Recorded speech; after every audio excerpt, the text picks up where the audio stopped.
In the friction lab, students will use this force sensor, which is connected to the data logger, to record the force of friction between this block and a piece of paper.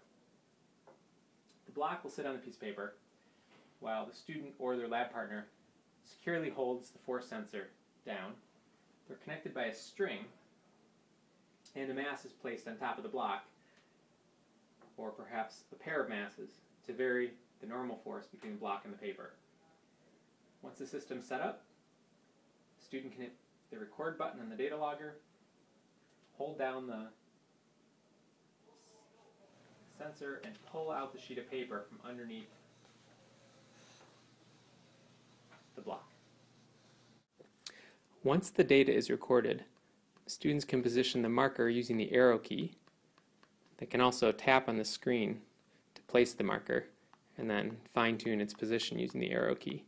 So the first thing they should do is find the peak, record that value. That's the maximum force of static friction that was applied as the block was beginning to just began to slip.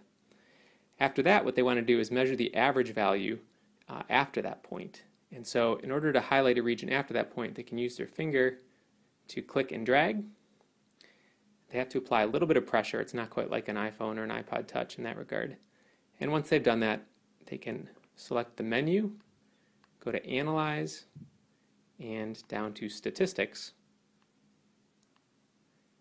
And once they've selected that, there will be a display showing the min, max, mean, and standard deviation for the highlighted region.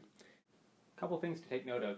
When pulling the paper out, the student needs to take care to pull it horizontally out and not lift it up. So that may require there be a little bit of a tab at the end that they can use to hold on to.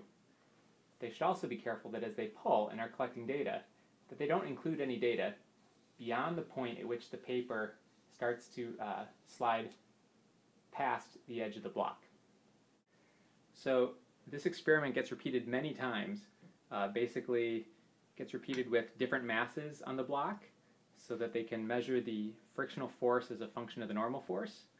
It gets repeated with different surfaces of the block resting on the paper. That allows them to compare both a large surface versus a small surface to show the area independence, as well as two different materials, so the wood surface versus the felt surface. They should also repeat every measurement at least twice so that they get a range of values to compare, and that'll be the way that we deal with experimental uncertainty in this measurement.